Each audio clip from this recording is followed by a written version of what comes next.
اهلا وسهلا، اهلا بكم يا جماعه. النهارده رحنا رحله جديده حلوه قوي. كنا في مستشفى 57 357. ربنا يعافينا وايه. بصراحه النهارده كان يوم لطيف جدا، وحبيت قوي والله ان انا جيت هنا. وكنت كمان اللي هو رحنا زرنا الاطفال اكتر، كمان لعبنا معاهم ازاي ان انت كنت بتكلمهم. كنت بكلمهم على الانمي وازاي هم بيسمعوا انمي واخبار صحتهم ايه. كان في واحده اسمها سيلو كانت جميله جدا بصراحه ولطيفه قوي. والاطفال هنا ربنا يا رب يعافيهم، محتاجين الضحك قوي.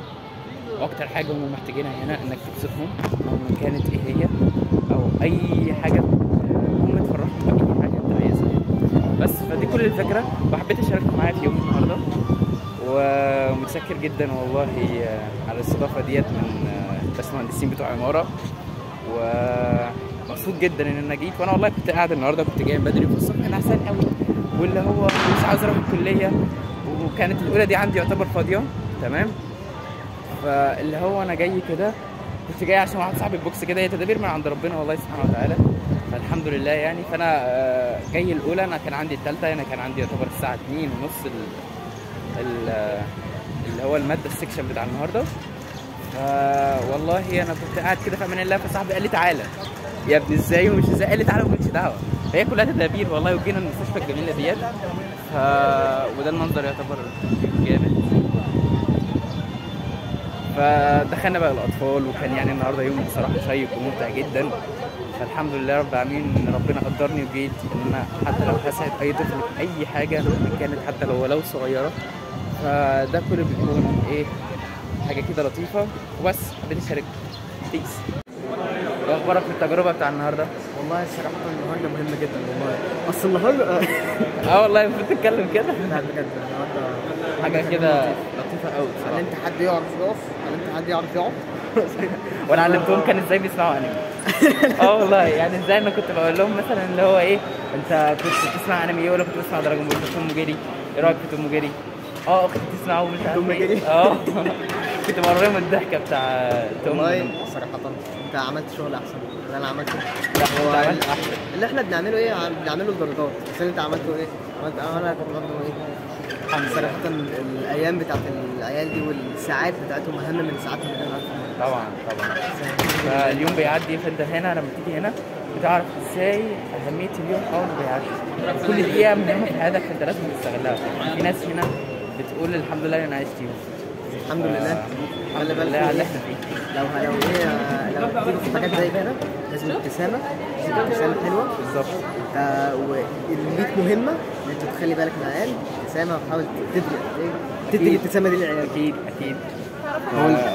التجربه المهمه اللي انت المفروض تعملها، تستغل كل حاجه في حياتك كانت هي التجربه، وكل دقيقه مهمه في حياتك. وده يعتبر اكتر تجربه حبيتها انا عملتها لحد الان. وبشكر والله الحمد لله رب العالمين ان انا والله كنت جاي على الثالثه النهارده ما عنديش اي حاجه، فباجي كده فلقيت واحد صاحبي بيديني تليفون تعالى، بيقول لي تعالى. فالحمد لله جت من عند ربنا الحمد لله. ورايحين اطفال ثانيه، صح ولا ايه يا مصطفى؟ الحمد لله. هنقابل جوله تاني ونرجع لكم النهارده. يعني كانت زيارة لطيفة جميلة، الأطفال انبسطوا، تعلموا ازاي يرسموا، وكان يعني يوم مبهج كده وحلو، وشعروا بالسعادة معانا، ووزعنا ألعاب على الأطفال، يعني حاجة كده تذكار. ويعني إن شاء الله ربنا يشفيهم إن شاء الله. يا رب اللهم آمين. مصطفى كلمنا عن تجربتك النهارده. والله العظيم البنت قالت لي اطلع بره. يعني انت البنت ازاي تكسب وهو واقفه، واحد هو قاعد. بس صراحه اليوم النهارده انبسطت يعني معانا النهارده؟ طبعا. وانت؟ ماشي تمام يعني؟ تمام والله. اوكي. النهارده قمنا بزياره مستشفى 57 لعلاج الاطفال. صراحه تجربه جميله جدا.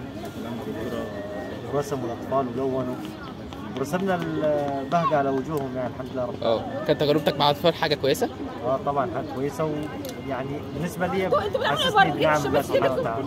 بجد والله؟ نحو خلاص كل حاجه دولت ولا؟ يلا لا بص استنى مصطفى عشان نعملها معايا. انا هوريك اعملها ازاي. يلا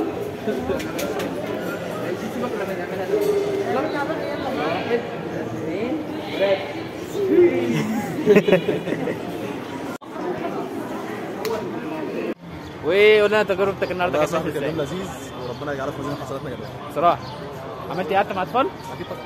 ده يعتبر كان اخر ماشيين اهو. ف ربنا يا رب يشفيهم كلهم ان شاء الله باذن الله، معافين، ربنا يعافينا باذن الله جميعا.